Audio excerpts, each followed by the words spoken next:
This is one of the rarest amphibians in Europe, and most people will never see one. We're hunting for fire salamanders in Romanian wilderness. They're active after heavy rain, they're toxic, but today's conditions are perfect. The question is, will we be able to photograph any today? Let me show you what it's like to search for wildlife that doesn't want to be found. Today's video is going to be a little bit special, and it's going to be in Romanian, but you'll have all the English captions so you can understand the amazing wildlife and biology lesson that my friend Sherban is sharing with us today. Here we are in this little beautiful patch of forest where we are going to explore a little bit and see what we can find today. My friend is going to arrive in a minute, and I already got here and I can already hear some small birds, and I can see in the distance some crows circling around. Salut, salut! Ce vreme de primăvară am prins. Chiar că? Nu vine să cred. foarte mișto vreme. După 2 săptămâni care mi-au dat-o Salut! vai de capul meu. M-am târât în fiecare dimineață din pat. Dar drumul ăsta unde duce? Care... Se înfundă, mergeți, ce mai mergeți, cam Dacia, nu mai mergeți. Dar de unde se înfundă nu se continuă pe drum forestier, nu? Nu. Am crezut că e vreo potecă care duce mai încolo, dar nu.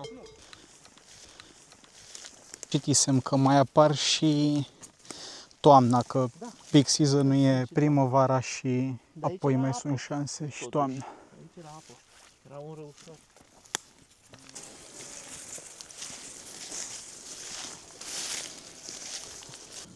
We found a stream, but finding salamanders isn't just about water. There is one more sign we were looking for to find them. Sunt mari ca dimensiunea astea? Gen, N-ai văzut niciodată? n-am văzut niciodată. A, e nu cred. First time. Cam așa sunt fără coadă. Ui, ar trebui să vedem. Totuși, că nu vedem un adult.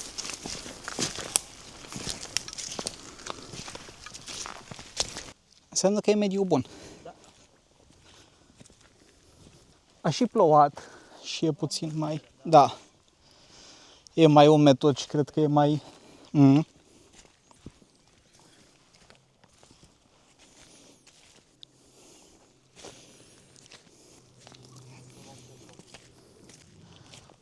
E urmă de porc mistreț, nu? Yep. Și porcii și căpriorii mai scurmă. Cum ai ajuns să faci fotografie de wildlife și de natură? Păi cumva de animale am fost interesat de când eram copil. A fost așa lifelong passion.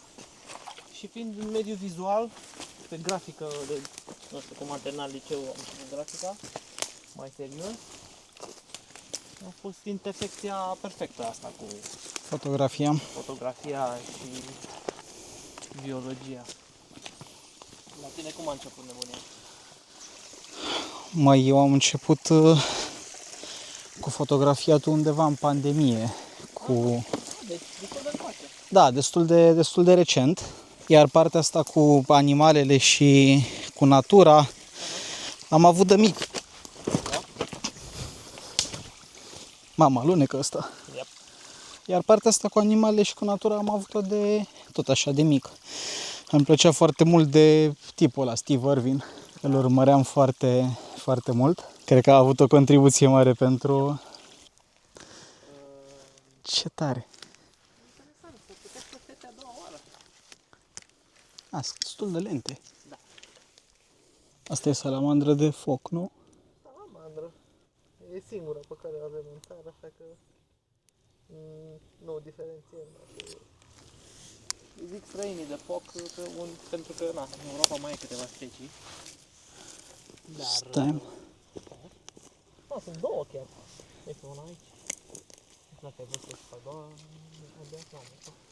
O vezi? Da, o văd și pe a doua. Iar n-am luat tripiedul la mine, as always. Nu e trepie dacă vrei. În mașină. În mașină am și eu tripied. Să bag pe sub rădăcini.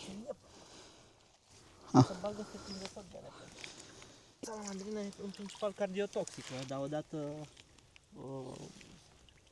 odată ingerată, Nu e chiar atât de puternică încât să se absorbă prin piele.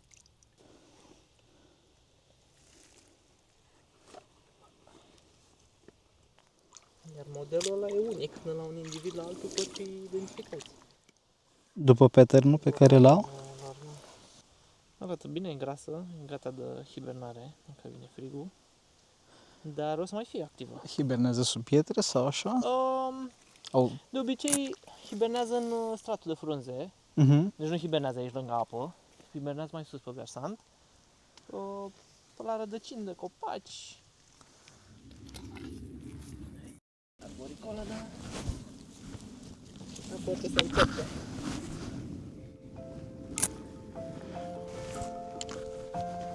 Chiar pare cu minte.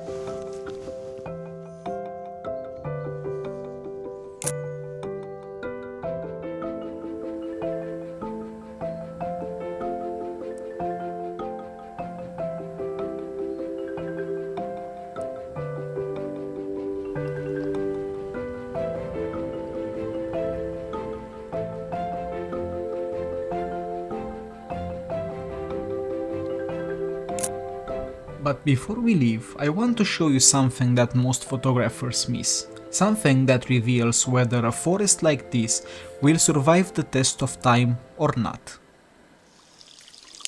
Oricum, faptul că ai atât de mare diversitate de mușchi într-o zonă atât de mică e un semnal super bun.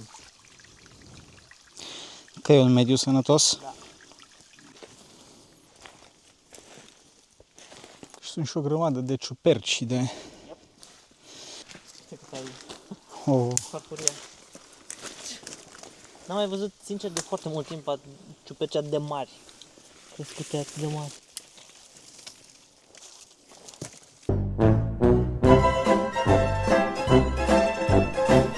Și cam asta e genul de mediu unde stau salamandrele, unde se cutesc peste iarnă. Îmi place să bage să rădăcini.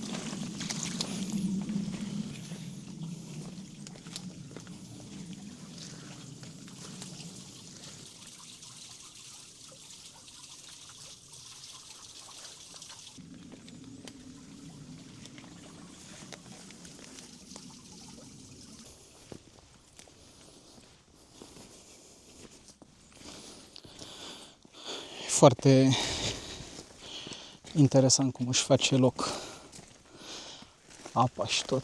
Uite, pe acolo cred că e cealaltă bucată de râu. Ai fost niciodată?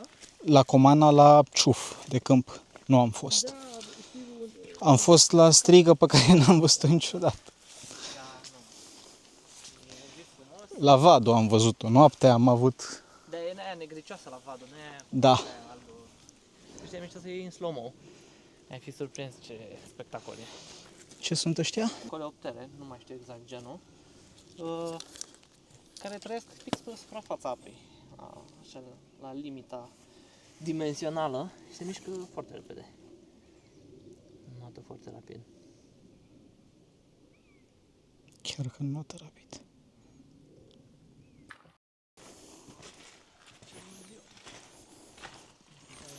Zic, tare frumoasă mai e zona asta. Da. Și toată zona asta și o zonă care s-a păstrat sălbatică pentru că a fost inaccesibilă mult timp. The trip in the forest today was more than amazing. We found salamanders, and it was for me the first time in my life when I've seen one. And I'm so excited to go home, to take out the photos, to look at it, and to also mount the entire footage and show you what we found.